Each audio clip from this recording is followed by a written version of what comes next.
At this border, we are not just guarding a line on a map, we are defending the very survival of our nation. Our people look to us as their only hope, and we cannot let them down. The border between Ghana and Burkina Faso has become a very sensitive issue in recent weeks.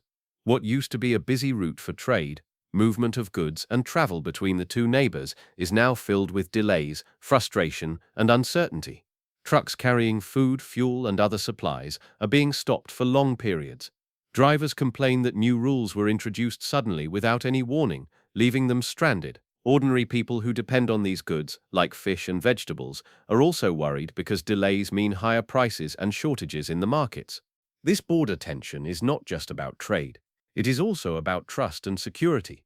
Burkina Faso believes that terrorists may try to use trade routes to sneak in weapons, drugs, or even hide among normal goods. On the other hand, Ghana feels that strict measures are unfair and hurt regular business. The Paga border crossing, one of the busiest points between the two countries, has become the center of this crisis. At one point, over 200 Ghanaian trucks were stuck there for weeks, causing anger among drivers. Both governments are under pressure to find a solution. Ghana wants smooth trade because it helps the economy. Burkina Faso wants to make sure its people are safe from terrorist threats. The border has now become a symbol of this bigger struggle. How can countries protect their people while also keeping trade alive? If the situation is not handled carefully, tensions may grow and affect the relationship between two nations that have always depended on each other. Burkina Faso has introduced a strict new security directive at its border with Ghana.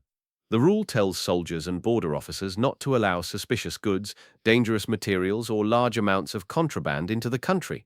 The government believes terrorists may be using trade routes to smuggle weapons, motorcycles, or drugs by hiding them inside normal cargo. This makes the issue more serious because it links trade with terrorism. The directive is not just about stopping illegal trade, it is about protecting Burkina Faso from attacks. Over the past years, the country has suffered many terrorist incidents, especially in rural areas. Armed groups often use roads and borders to move supplies and carry out attacks. By tightening the border, Burkina Faso hopes to block these activities. However, this decision creates problems for Ghanaian traders and drivers. Goods that were once allowed freely are now checked more strictly, and some are rejected. This slows down business, delays deliveries, and increases costs. For Ghana, the new directive feels like a sign of distrust, even though the two countries have worked together for many years. The main question is, are Burkina Faso's fears fully justified? Or is this directive also a political move to show strength and independence? Some analysts believe it could be both.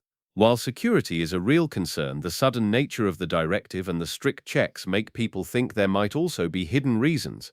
What is clear is that this directive has changed the way goods flow across the border and is now affecting thousands of lives. President Ibrahim Traoré's personal visit to the border made headlines. Instead of staying in the capital, he joined soldiers on the ground, encouraging them to see themselves as frontline defenders. He reminded them that the people living near the border view them as their only hope for safety. His presence gave many citizens the feeling that their leader shares the risks with his soldiers.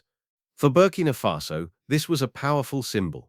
It showed that the president considers security more important than comfort or distance. By walking with the troops, Traoré wanted to prove he is not only a commander, but also a fellow fighter in the struggle to protect the nation. This act inspired many within his country. At the same time, it sent a strong message to Ghana and the wider world.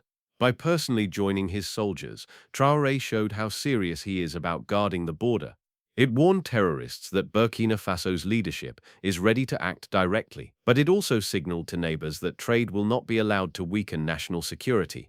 Another important part of this crisis is the issue of trust.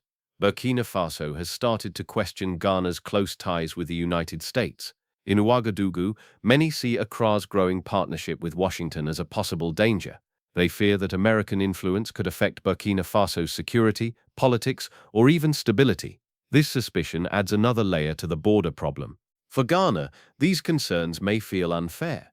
Ghana has been a reliable partner in regional trade and often supports peace efforts in West Africa, but Burkina Faso's government is cautious. They believe that even friendly neighbors can become unintentional channels for foreign interests. This lack of trust makes cooperation harder and creates tension between the two governments. If mistrust continues, it could hurt more than just Ghana-Burkina Faso relations. It could also weaken ECOWAS, the regional body meant to promote free trade and integration. If one country begins closing its borders because of suspicion, others may follow. This could undo decades of work toward building unity in West Africa. The economic impact of the border problem has been very serious. For truck drivers, 2 weeks of waiting means no income and rising costs. Transport companies are losing money because goods are delayed. For traders, spoiled food and missed deadlines mean wasted investment. These losses affect families and communities that depend on trade. For ordinary citizens, the fallout is also clear. When food trucks are delayed, markets see shortages. Prices of fish, vegetables, and other goods go up. Families who already struggle with rising costs feel the pressure even more. This creates frustration not only among traders but also among consumers in both Ghana and Burkina Faso. If the crisis continues, it could harm trust in regional trade systems. Business owners may hesitate to send goods across borders if they fear sudden rules and long delays. This could weaken economies on both sides and slow down integration in West Africa. The sudden rules and the strict enforcement at the border have caused strain between Ghana and Burkina Faso. Ghanaian officials want answers about why such policies were introduced without warning. Burkinabe officials, on the other hand, argue that their first duty is to protect their country's security. Both sides are defending their positions, but the lack of consultation has created tension. Diplomats now face the challenge of finding a balance. Ghana wants smooth trade and cooperation, while Burkina Faso insists on tighter controls.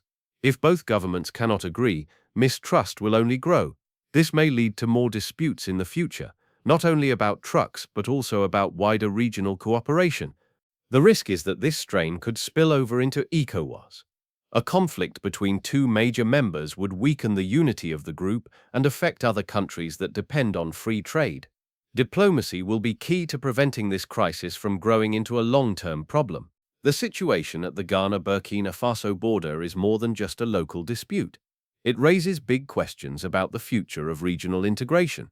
ECOWAS was created to make trade easier and borders more open.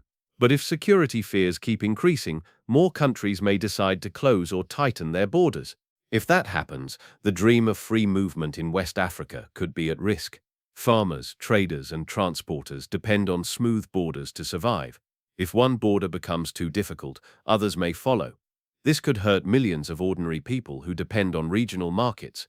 The impact would not only be economic, but also political. Trust between countries is the foundation of cooperation. If that trust breaks down, ECOWAS will struggle to achieve its goals. The Ghana-Burkina Faso crisis is therefore a warning sign for the entire region.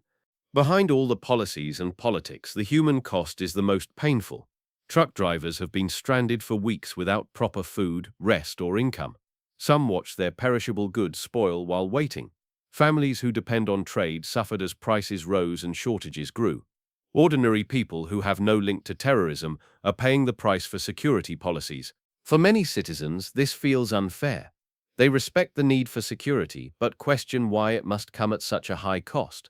Protesters at the border targeted food trucks, not because they wanted to waste food, but because they felt it was the only way to make authorities listen. Their desperation shows the pressure ordinary people are under. If the human cost grows too high, anger may spread beyond the border. Citizens could lose trust in their governments, leading to protests and unrest. This makes it clear that leaders must find a balance between protecting security and protecting livelihoods. The crisis at the Ghana-Burkina Faso border raises deeper questions. Should national security always come first, even if it hurts trade and citizens' lives? Or should leaders find ways to balance both? Burkina Faso believes security is more important, but Ghana and many traders argue that trust and cooperation are equally vital. Another question is about the role of foreign powers. Does Ghana's partnership with the United States really threaten Burkina Faso, or is it an exaggerated fear? If foreign influence becomes a reason to close borders, regional unity could suffer even more. These doubts make the situation complex and sensitive. What is certain is that the border is no longer just a line on the map. It has become a symbol of trust, sovereignty, and survival. The decisions made now will affect not only Ghana and Burkina Faso, but also the whole region. The future of West Africa's trade and integration depends on how these questions are answered.